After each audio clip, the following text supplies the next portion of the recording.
Hello YouTube, it's Snowflarky Zemos, wishing you a happy Halloween this fine month of October with a special presentation of my Skull Servant deck profile. This is a fun casual pick up and play deck that I've had for a bit. Skull Servants was a deck that was a favorite of a good college friend of mine, and on kind of a whim, my brother got me a lot of the cards several years ago for Christmas, and so ever since I've had a form of a Skull Servant deck, and I've actually become a pretty big fan of it because it has one of my favorite play styles, which is taking little monsters and giving them really large, absurdly huge attack stats, which you can definitely accomplish with Skull Servants.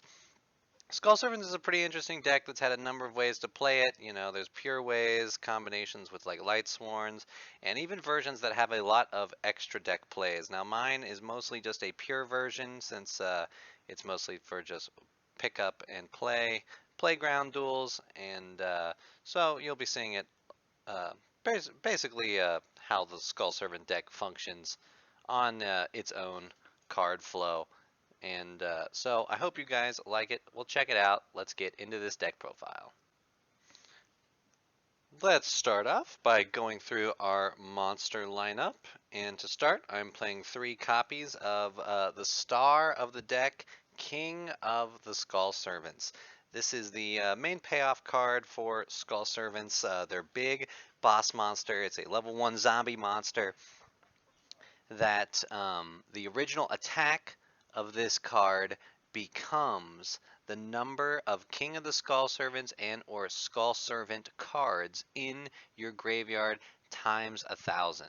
So basically all the other Skull Servant support is Skull Servant while in the graveyard. So there's lots of Skull Servants for you to throw in the graveyard and get this thing to monstrously high attack powers. Just don't run into any magic cylinders. That can definitely be a big deal because you can easily have over 8,000 attack with this card. So it gains 1,000 attack for every Skull Servant in your graveyard or King of the Skull Servants in your graveyard. And of course, if this card would be destroyed by battle and sent to the graveyard, then you can remove from play a King of the Skull Servant or Skull Servant card in your graveyard to special summon it. Not that that effect happens too much unless you get Book of Moon or shifted to defense mode, but it comes in handy. It's nice to have. So goal of the deck, we want to throw our Skull Servants in the graveyard as fast as possible, get King of the Skull Servants looking really big, and whop over your opponent for 8,000 or more life point damage, which is even possible to do over monsters with the right setup. So that's our big boss. Next up, I am playing 3 copies of the OG Skull Servant. This is the vanilla from Legend of Blue Eyes, was popularly seen as the worst Yu-Gi-Oh monster, and so then they decided to make an archetype around it. It's just a vanilla 300 attack, 1 stars. Basically, you're playing it because we want to dump it in the graveyard and feel king of uh, the Skull Servant's attack power. Notable things, though, you can make use of the level 1 if you want to use some level 1 Xyz plays. Uh, you can even use the fact of that it's a normal monster. You could unexpected die it out of the deck if you were playing more extra deck combos. A little spoiler, mine is not very extra deck heavy, so none of that going on. And even the normal monster aspect means in old builds, I had seen that some people would play a copy of Dragon's Mirror or something for Waking the Dragon, since you have the option to go into that, or Draco Nethersoul Dragon because everything is a zombie. So little cool things you could do if you wanted to make use of the normal aspect of Skull Servant.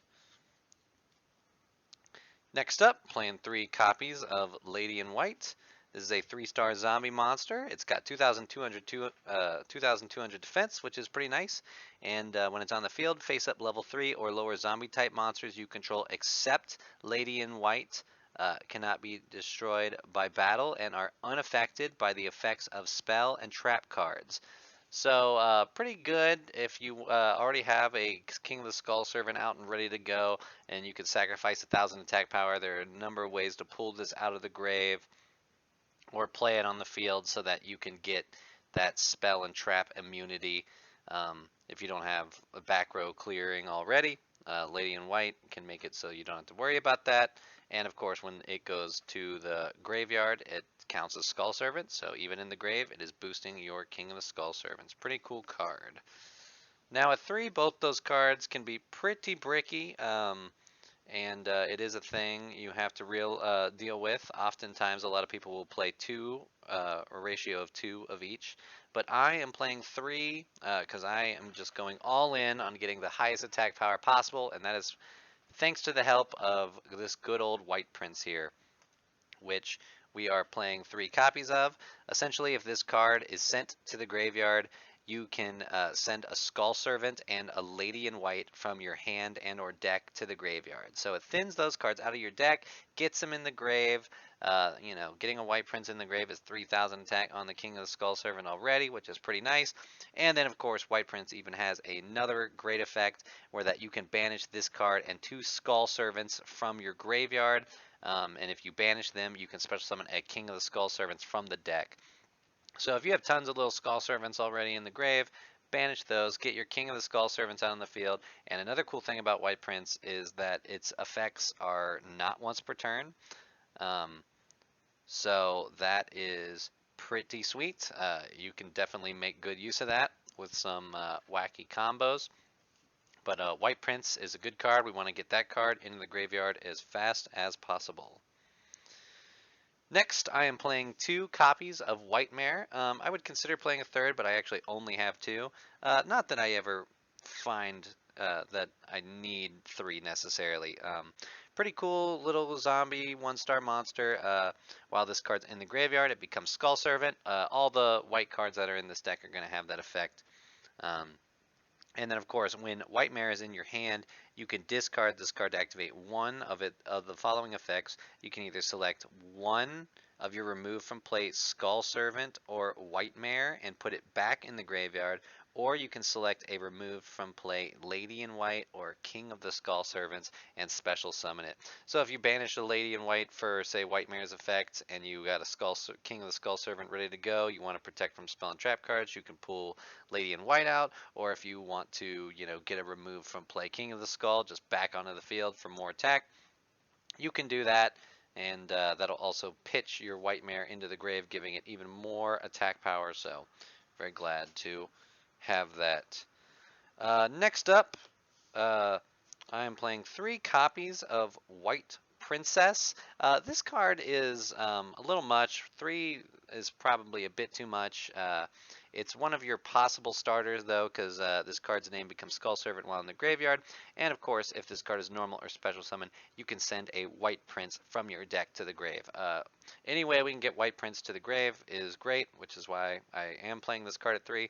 But it can be a little overkill. There's a number of other ways to get White Prince into the grave as well. So a lot of more efficient or Skull Servant decks that are trying to be competitive will lower the amount of copies of this card. That's fine. For this, I'm still playing 3. I also like the secondary effect this card has, that during either player's turn, you can send this card from your hand or field to the graveyard, and if you do, all monsters on the field currently lose attack and defense equal to their own level / rank times 300. So your Skull Servants don't get punished that much by it because they're all level 1. They'll just lose 300, but any other monster your opponent has face up on the field loses more than that, and that allows you to OTK through monsters pretty well. So that definitely comes in handy, and we're glad to see it. We'll play triple White Princess. Also, the fact that it's a light means it helps with Lightsworn style Skull Servant build, or if you want to do some chaos shenanigans. It's things people have done. So definitely one of the fun things about Skull Servants as a casual deck is there's so many different ways you can do stuff with them, and that is always pretty awesome. Next up, I'm playing 3 copies of the newest card that just came out in Blazing Vortex, White Baking. This card's name also becomes Skull Servant in the graveyard, and if a level 3 or lower zombie type monster you control would be destroyed by battle or card effect, you can discard this card instead. So a little protection effect, pretty cool to have. And if this card is sent to the graveyard, you can add 2 monsters with different names from your deck to your hand, except uh, white baking, and as long as they're like Skull Servant cards. So pretty cool card. That protection effect is nice. That searching and getting specific pieces that you need is pretty good. Um, and more Skull Servants in the grave. Pretty big fan. It gave a lot more consistency and movement to this deck. Um, Yep, so as long as the cards you're adding have Skull Servant in the text, you'll be fine. So searches you some cards, has a discard for protection effect. Pretty cool, level 1, Dark Zombie, it flows well. Nice little boost that they gave to Skull Servant's playability in Blazing Vortex. Next up, I'm playing 3 copies of Uni-Zombie. Uni-Zombie is one of the cards we definitely want to see in our opening hand. This card gets a lot of the deck moving right out the gate. You can target a face-up monster on the field, including itself, and discard a card, which is applicable to increase its level by 1. So if you have, say, a White Prince in your hand, or if you have a Mizuki in your hand, any of those ones that are clogging up, you want to get to the graveyard, you can use this discard effect to do so. And then more importantly, Uni-Zombie's other effect where you can increase a monster on the field's level by 1 again by sending a zombie type monster from your deck to the graveyard. Now that one's pretty big because that means you can get White Prince into the grave no matter what. Or Mizuki, if you want to do so. Those will be your main targets. There's other things, just anything you want to throw in the grave, you can do so. Also opens you up to play Synchros in your extra deck, which is pretty cool.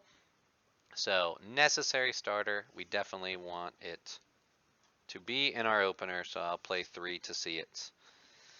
Next, to help out that little Uni-Zombie strategy, I'm playing 1 copy of Shiranui Solitaire. This is just a monster that you contribute a zombie type monster to special summon a zombie tuner monster with 0 defense from your deck. So that would be Uni-Zombie. So basically this card is just, if I don't see Uni-Zombie, it's basically a 4th copy of Uni-Zombie. I summon it, tribute itself, and get to Uni-Zombie. So that's mainly the main effect and the main reason to play Shiranui Solitaire. Pretty cool addition. Next up, I'm playing 1 copy of Mizuki. Mizuki is a classic zombie staple that says you can banish this card from your graveyard to target a zombie type monster in your graveyard and special summon it. With the ability to throw this out with Uni-Zombie, we can get it out when we need it, so I don't have a ton of this card. Sometimes I play 2 when I want a little more recursion, just because it's nice for getting the King of the Skull out of the grave, or you can use it to bring a White Prince out of the grave, and then use the White Prince as a link summon, getting even more Skull Servant materials into the grave.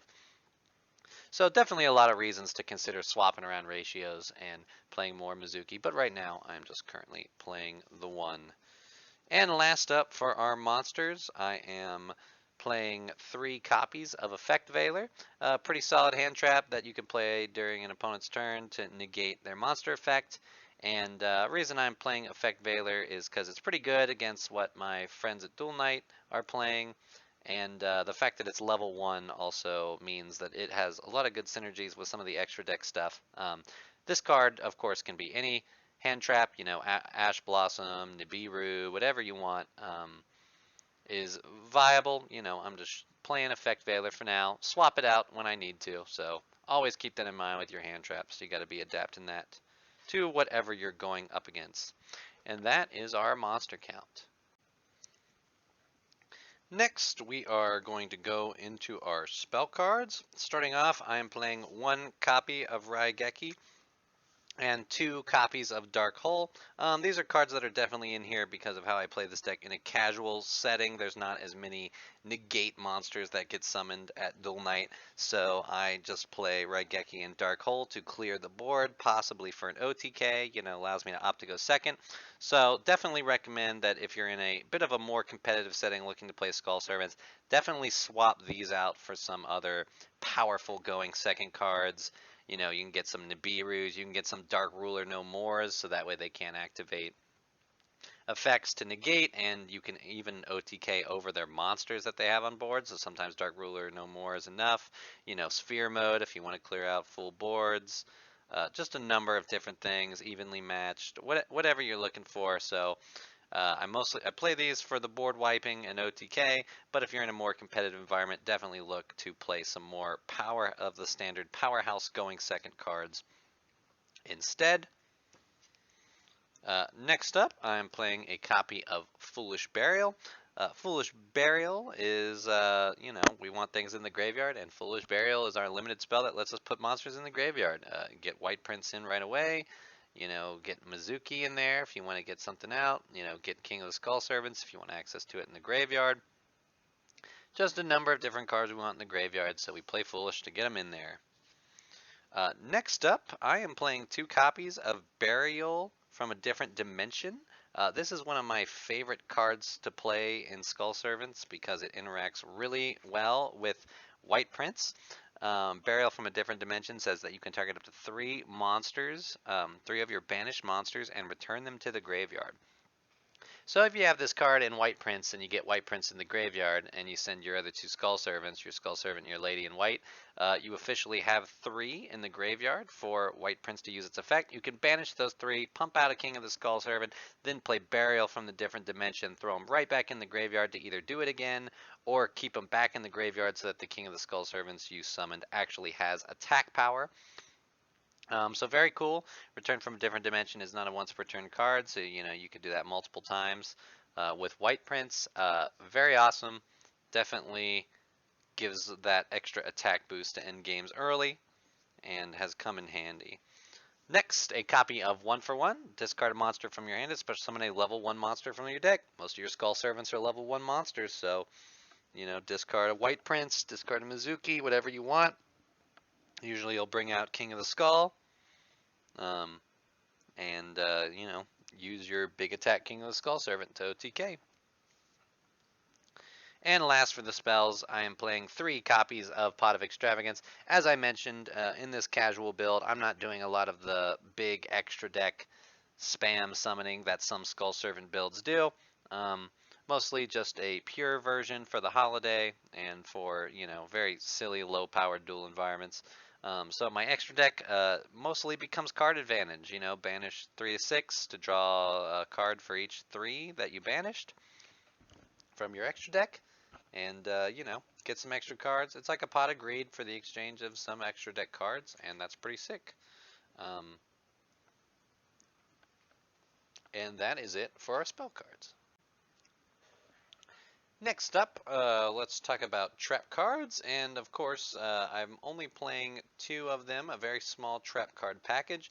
The first one is an Eradicator Epidemic Virus, also one of my favorite plays and payoffs to paying a Skull Servant, is that we can often make use of Eradicator Epidemic Virus. We contribute a dark monster with 2,500 or more attack, and it's really easy to get King of the Skull Servants above that, a monster that is both very accessible and recyclable, so we don't even mind tributing it. And of course, if we do, we declare 1 card type, either spell or trap. We look at our opponent's hand and all their face down spell and traps on the field and destroy all of the declared type. Then for the next 3 turns after this card is activated, when they draw a card, we'll look at it. If it's a spell or a trap, whichever one we called, we'll destroy it. So sometimes with Eradicator Epidemic Virus, being able to be used, I'll try to switch things up by playing more of a going first strategy that basically tries to turbo out getting to Eradicator Epidemic Virus and getting a King of the Skull Servants with 3,000 or more attack on the field turn 1. And if I'm able to do that, which isn't that hard, I can start my opponent's first turn by Eradicator Epidemic Virus, blowing up all spells in their hand, and that in a lot of matchups where spells are necessary to get things going, that can do a lot of damage, sometimes even outright win a game, especially if they're not going to have access to spells for the next 3 turns. So, sometimes it's very fun to max out on Epidemic Virus, go first, and blow an opponent out doing that. But, that's not reliable all the time, and if you're not going all in on that, just 1 copy is a bit fine due to its restrictiveness, and a little extra, just win con, big power play, your opponent will be shaken to see it if they do it right. And just because this is more built as being flexed into going first or second, playing one copy of Heavy Storm Duster, King of Skull Servants don't really want to deal with back row. I go up against a decent amount of decks that play some problematic back row, and Heavy Storm Duster allows me to just pop two of them in exchange for my battle phase, and unlike Eradicator that I can pop one of all their types, Heavy Storm Duster can pop a spell and a trap card, and it of course can play it without me needing to have the King of the Skull Servants already big and set up on the field. So I'm just playing one of that. Trap cards, as always, are definitely dependent on what you're going up against and your matchups. So think about that when you're building a deck and act accordingly, and that includes Skull Servants. Next up, moving into our extra deck. Don't have too much to talk about because in this particular deck build I don't do a lot of extra deck summoning, but there is one important target that needs to be talked about for sure, and that is my 3 copies of Link Karibo. I'm playing this card at 3 copies because with Extravagance I want to make sure I don't banish Link Karibo. I want to make sure I always have one around, and why Link Karibo is very important is because it's a Link 1 I can make using just a level 1 monster, and that level 1 monster can be White Prince. If I don't have Uni Zombie or White Princess to dump White Prince into the grave, and I had a White Prince stuck in my hand, I could just summon White Prince and link it into Link Karibo, be able to make use of Link Karibo's effects, and that would send White Prince to the grave, triggering its effect to send Lady in White and King of the Skull Servant. So another good way to just get things moving.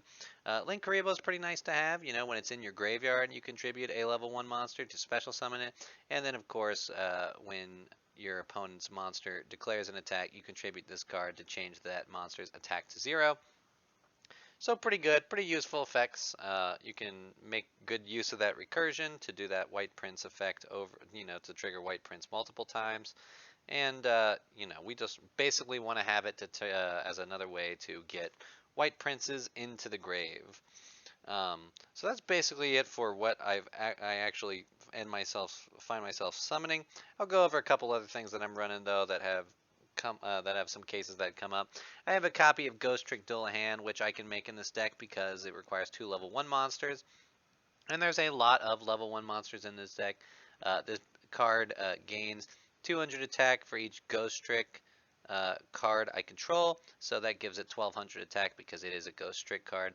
And then during either player's turn, you can detach a material from this card to target a face-up monster on the field and have its attack. So, that attack reduction can reduce a monster's attack low enough to where King of the Skull Servants that's beefed up could just run over it, which is pretty cool to have.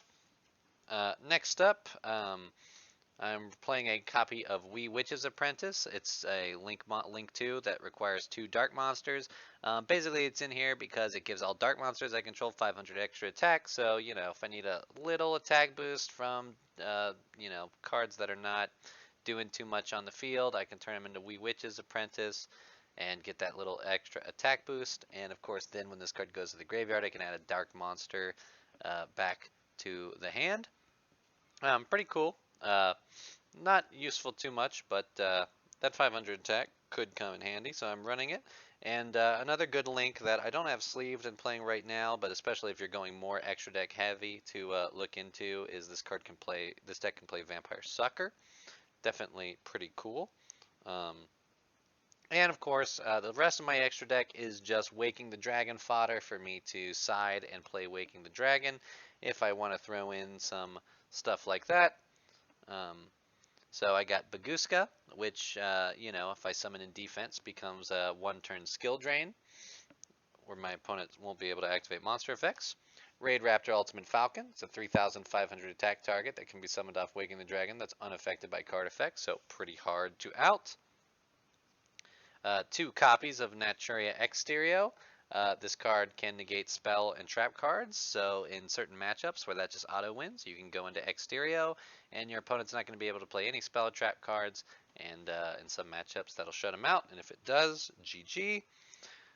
Next, 3 copies of Blue Eyes Alternative Ultimate Dragon, 4,500 attack monster that cannot be destroyed or targeted by card effects.